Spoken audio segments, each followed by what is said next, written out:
Foxes, released in 1979, written by Dewey Gram. Chapter 10. Jeannie's bedroom had taken a direct hit.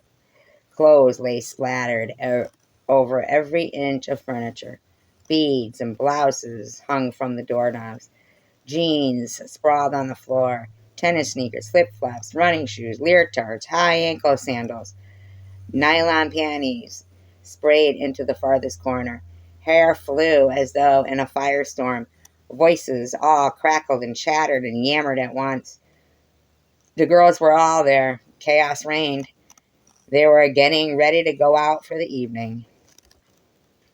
Deidre sat naked but for her pale pink bikini panties in front of the brightly lit vanity mirror, trying to draw a fine line around her almond eyes.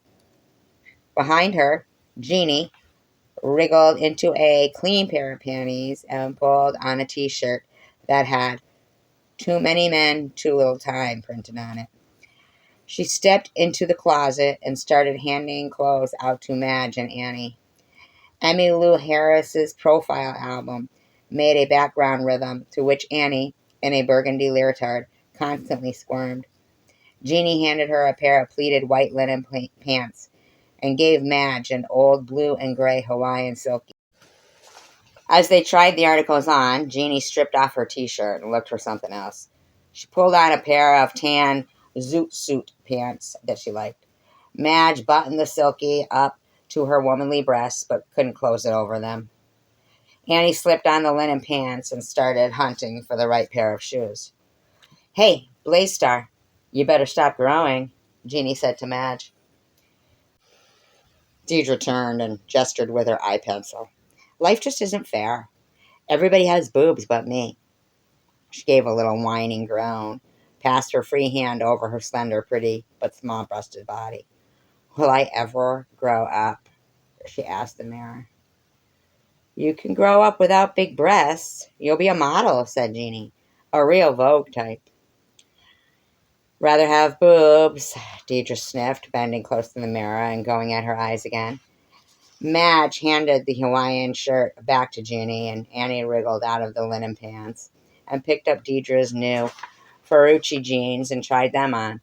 More garments came out of the closet. Different jeans and slacks, halters and handkerchief tops, tiny t-shirts and vests got tried on out in the general attempt to get the right look from the least clothes. Jeannie tried on a Cub Scout shirt she found lying on the bed.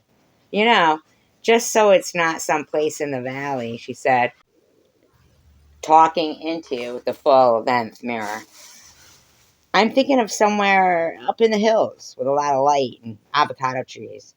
And a really spiffy sound system where you could listen all the time without the neighbors calling." "I don't know what I'd say to my mom," said Deidre. She looked up and saw Jeannie buttoning up the tiny, dark blue Cub Scout shirt and said, No. on that one.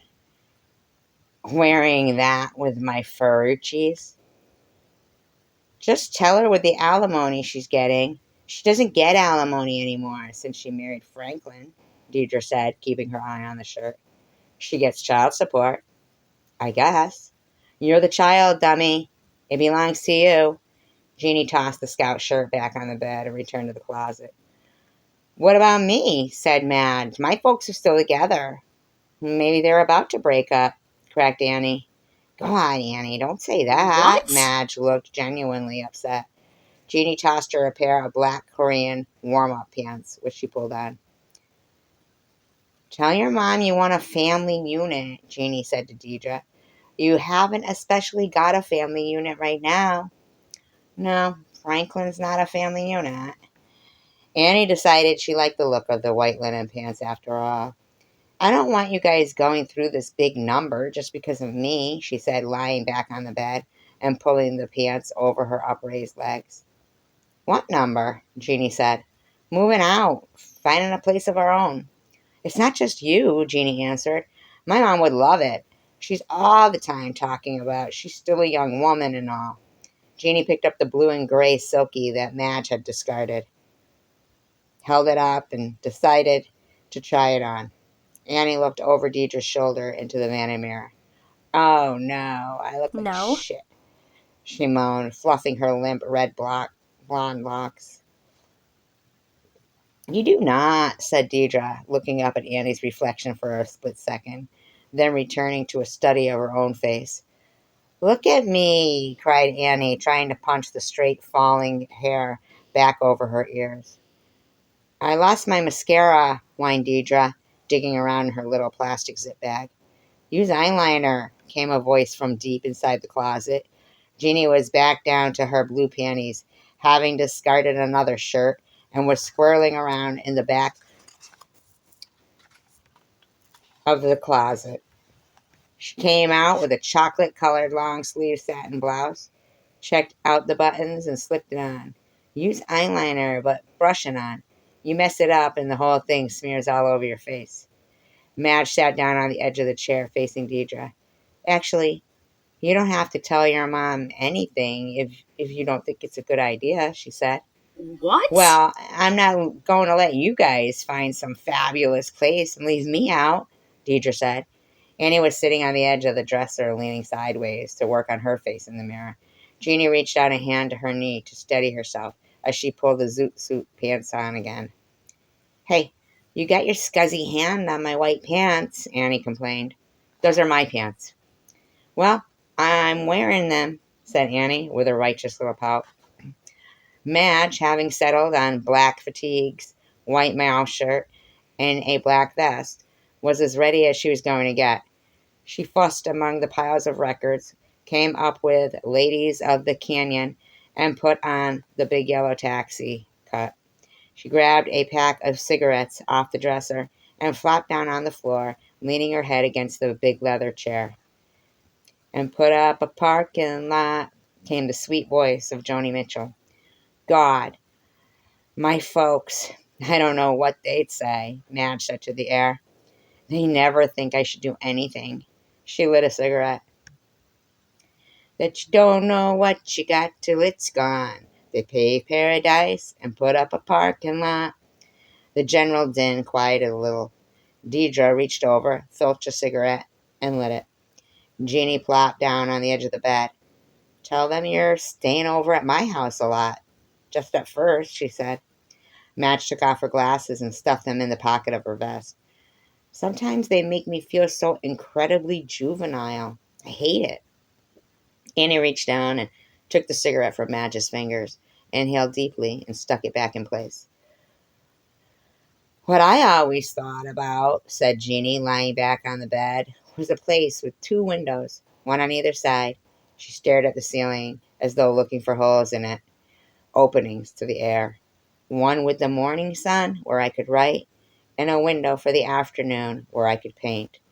The girls fell silent. Annie had slid down onto a pile of clothes on the floor and was leaning her head back on the foot of the bed. They listened to Joni Mitchell's soothing voice. Madge turned to Jeannie, suddenly washed with emotion. Oh, Jeannie, do you think we could? I don't know, Jeannie answered, surprised. She tilted her head up to see if Madge was as moved as she sounded. I don't know. I'm going to talk to my dad first.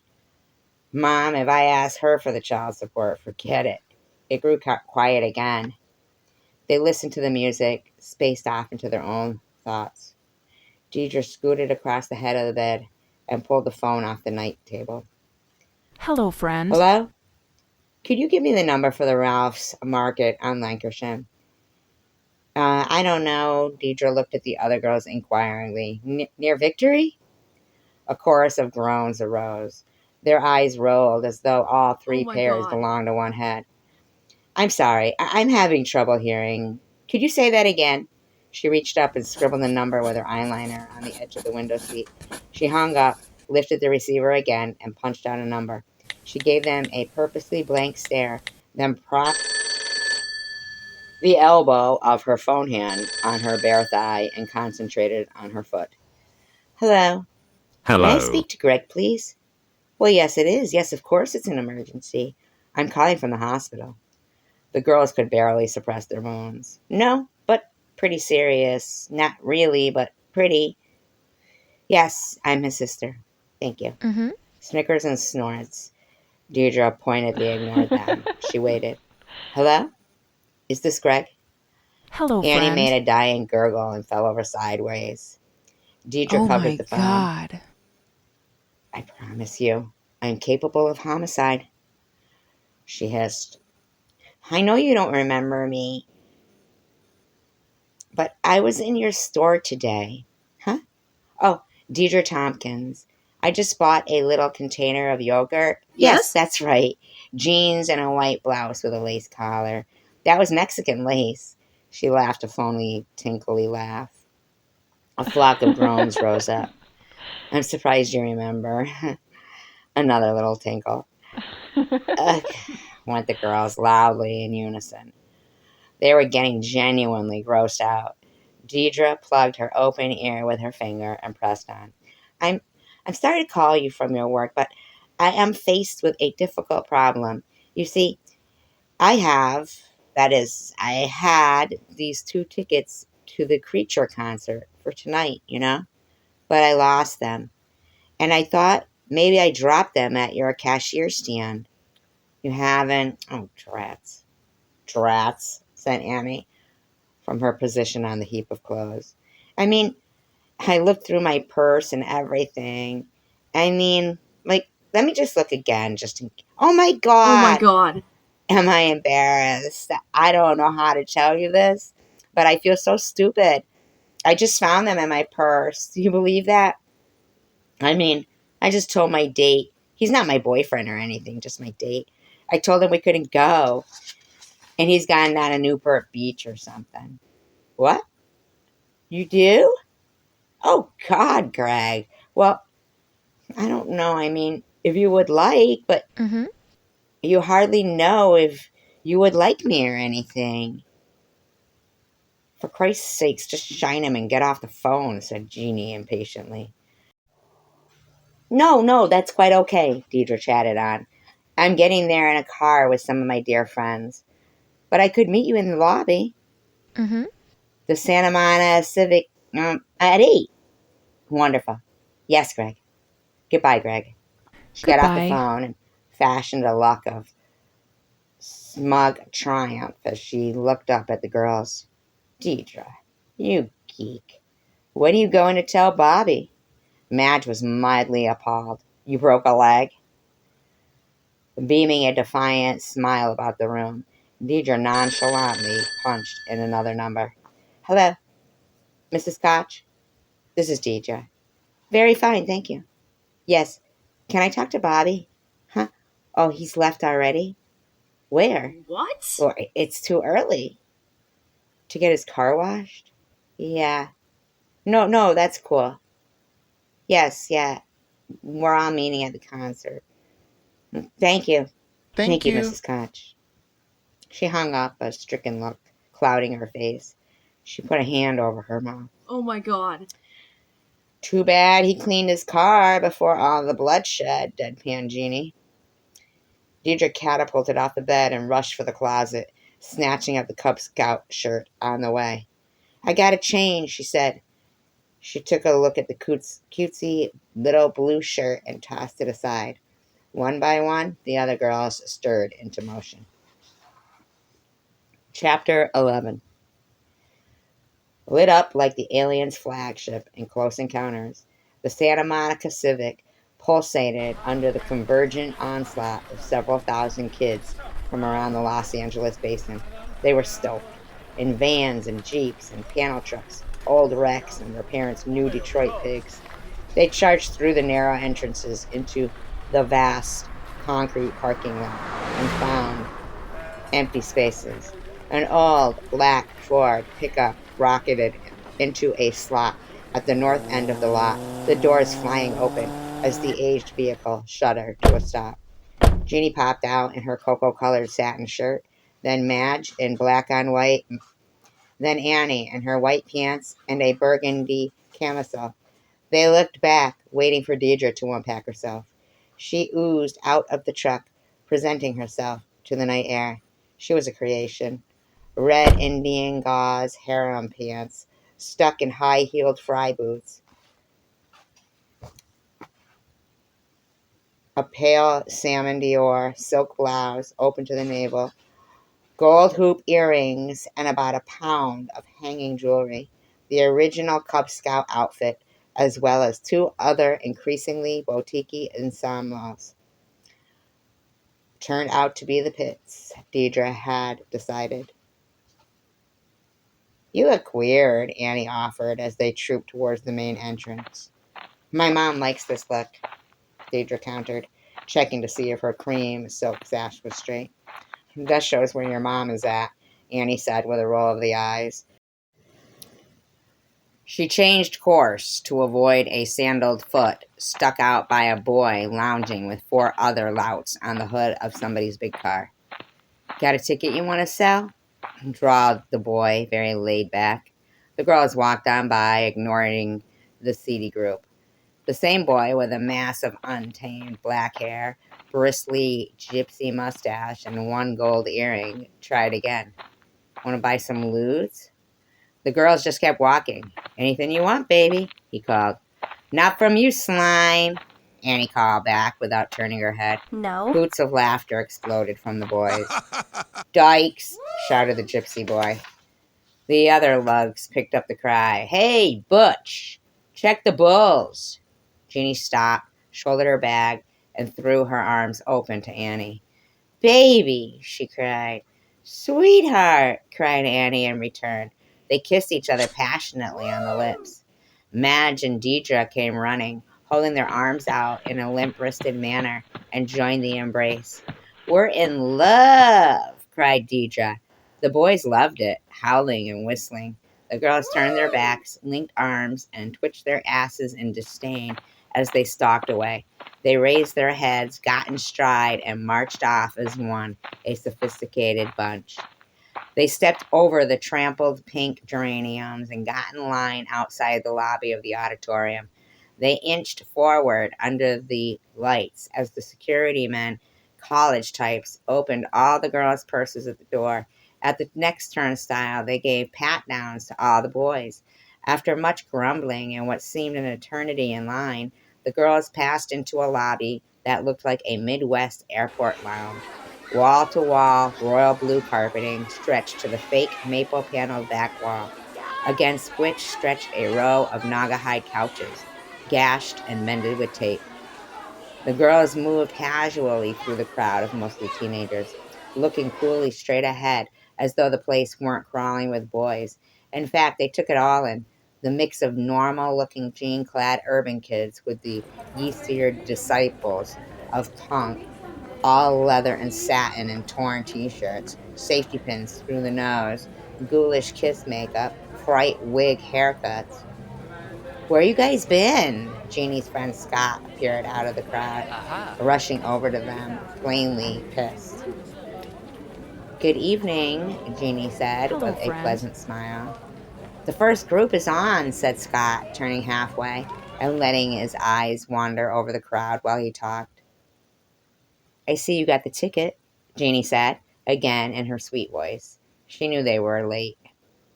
Yeah, thanks, he Thank you. answered, apparently having a hard time paying attention. We're missing heavy water. Skip says they're dynamite. Don't thank me. They're from my dad, Jeannie said. She was getting a little put off with Scott's mood. She looked at him. He had on a pair of tight, combed cotton flared slacks without any pockets, and a new green, white, and red rugby jersey. His blown dry hair was a hairstyler's dream. Blonde, razor-cut locks flowing back symmetrically from a center part, not a hair out of place. Hi, Scott. How's tricks? Said Annie. Hi. Hello. Scott barely noticed her. He was doing an eye thing with a pretty short-haired brunette standing a few feet away with her girlfriend. Who's Skip? Asked Madge. Jeannie wrinkled her nose. A surfer, she said. Annie did a surfer dip, throwing her arms out as though for balance. Shoot the curl! Scott didn't even hear her, looking as though she was in a trance. Deidre came wandering out of the crowd, still gazing around at the passing parade. She walked right between Scott and Jeannie, lifted Annie's lit cigarette from her fingers, and continued on to a bench by the wall, where she sat smoking and staring distractedly. What's this? What's with her? Scott asked, checking out her harem outfit. Why don't you go look at the seats? Jeannie said. I did. They're dynamite. Dynamite? Jeannie parroted in a low voice. Scott looked at her. You got an attitude, you know. The retort made Jeannie feel a little embarrassed. You want to be nice? What? She said, looking at Scott with big eyes. I'm not going in by myself. Why No. not? We got to wait for Brad, Jeannie answered. Brad, Scott said flatly. 'Cause you're with me. You're my... What? What? Jeannie raised her eyebrows a fraction. Well, you used to be my girl. He looked at her for a minute. She gave no response. He wheeled and strolled away, angry. Jeannie watched him disappear in the crowd, her face showing she was disturbed. Hey, Jeannie, there's your main man, hissed Annie in a stage What? whisper. Here's your guy. A huge, gross daddy lumbered by. Filthy, matted dark hair and a No. full beard. Obscene, hairy stomach protruding from a black leather vest. That was all he wore above the waist, save for some gold chains. He had on Levi's covered with grease and high oxblood kangaroo skin boots. Too hot for me, No. Jeannie grinned. Talk to Deidre. How about it, Dee? You into brutal force? Deidre slumped back against the wall and put an arm up tragically across her face. Madge nudged her urgently. Uh-oh. There's Bobby, she said. Deidre uncovered her eyes. Where? She asked fearfully. All three girls followed Madge's eyes, coming through the turnstile, brushing his fine auburn hair back from his eyes. Was a square-jawed, handsome boy wearing brown and white saddle shoes and tan gabardines, with a cream-colored cashmere sweater knotted around his shoulder. He smiled broadly as he saw the girls and waved. Hello. He held the toothy smile long enough to indicate how impressed he was with his handsome self. Emerging from the adjoining turnstile and stepping forward right next to him, also waving to the girls, was a smiling, handsome, Uh-oh. curly-haired Greg, the supermarket box boy. They advanced, almost in step, unaware of each other, toward the waiting girls. Okay, Dee Dee, do your stuff, said Annie. The girls watched the pair of boys approach with delicious fascination. Arriving first, Bobby leaned over, ready to kiss Deidre. Hello. Hey, folks, he said, with another broad smile. Deidre was frozen. You okay? Greg arrived. Deidre stared helplessly somewhere between the two boys. Hi, Deidre. Am I late? No response. Bobby looked at Greg. Greg looked at Bobby. What's Everybody looked this? at Deidre. Who are you? Asked Bobby. Huh? Greg looked from Deidre to Bobby to Deidre to the other girls. Suddenly, they all looked at Deidre again as a strange, mangled squeal arose from somewhere deep within her devious little heart. With her mouth frozen shut, the squeal swelled within her breast and seemed to grow and rise in pitch, threatening to explode. Deidre rose slowly as though possessed. Jeannie's eyes rolled around like a minstrel player's. She didn't believe it was happening. She grabbed Bobby's arm. We Let's gotta go. talk, Big Bob, she said hoarsely, tugging him gently but insistently away from the group. Huh? Let's He go. said, resisting. What? He looked back as Jeannie dragged him away by the arm. The other pretty boy bent solicitously over Deidre. You sick or something? Greg was saying. Deidre No. shook her head no. She steadied herself on his arm. You ought to sit down, he went on. Deidre nodded gratefully, another strange Mm-hmm. squeak rising out of her gorge. She folded back onto the bench like a dying swan. Madge and Annie watched with wonderful glee trying not to laugh. Jeannie led Bobby over to the outside window wall. Bobby lifted his arm away from her as soon as they stopped. He looked at her and waited. Jeannie took a little breath, gathering some thoughts. Let me ask you, have you ever known me to shit you? She gave him a serious look. All the time. Yes. Well, this one time, I'm not, she said, laying a hand back on his arm. Oh, yeah? Bobby wasn't believing a word so far. It's Annie. She's sick. It's Deidre. She is definitely sick, said Bobby, disgusted. No. No, listen. Annie is so wigged out, her dad's going to put her in a mental ward. I'm not kidding. Bobby had been watching the group across the lobby. Deidre was smiling demurely up at Greg, who continued to lean over her. Annie was jumping around, laughing with Madge. She doesn't look sick. Well, that's because she's not talking to the blonde guy. I'm going in. Bobby moved sideways to go around Jeannie. Jeannie moved over quickly and blocked his way. We wanted to distract her mind, so we lined up this guy to be her date tonight. And okay, she takes one look at him and she thinks he looks like her dad. She almost did her whole self-destruct thing right on the spot. He don't look like her dad at all. Sure, he's got this whole cop thing going for him. Bobby didn't buy it. He looked again at the blonde, sparkling-toothed boy with the surfer tan. Bullshit. And since she's always had this thing about you, since when? Bobby's big, handsome mouth curled into a sneer. All the time. I'm not shitting you, Bobby. Jeannie tried to get into it. When she was 12, she thought you were all the Beach Boys in one. Really? You're a lying bitch. Yeah, well, you're Annie's date. What about Deidre? She's just being kind, honest, Bobby. Yeah, he said, without spirit. For sure. She's agreed to sit with Greg. Jeannie took Bobby's arm gingerly, thinking Let's she go. got him, but not sure. He yanked it away. For Annie, Jeannie said softly. Stop. She took his arm again. For shit, he said. But he didn't take his arm away. Grudgingly, he let Jeannie lead him back towards the others. Let's Deidre go. looked up as they joined the group. Jeannie flashed her eyes from Deidre to Greg and back to Deidre. Why don't you all go in? Check out the seats. They're dynamite, Jeannie said. Deidre got the message. She jumped up and nudged Greg towards the gate, giving Bobby a lame smile and a wiggle of the finger as she passed by.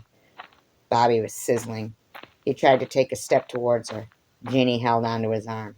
No. Nice to meet you all, Greg said, with inane cheerfulness. He was blithely unaware of being the cause of the foul vibes. You want to lewd? Asked Annie, coming No. up to Bobby with a big glamour smile. She had just made a buy from a stoner boy in a pinstriped three-piece suit. 4 downs for $12. A bargain. Bobby refused the offer by just ignoring her. Brad arrived. He had on his faded jeans and a black jersey that read Death to Disco in Hello. sequin letters. Bobby noted his presence and started to turn away, then spun back to him. What are you doing here? He asked, hostilely. I'm with Annie, said Brad, What? taken aback by Bobby's tone. Huh? What's that mean? I'm her date. Bobby looked around disbelievingly. Well, fuck you guys, he spat, and started to stalk off. The duded up stoner boy wandered by again. Annie reached over and grabbed his arm, calling to Bobby. Hello, friend. Wait, maybe this guy has a Valium or something. Calm you down. Bobby kept on going. She turned to Jeannie. What's wrong with him? Jeannie shrugged innocently.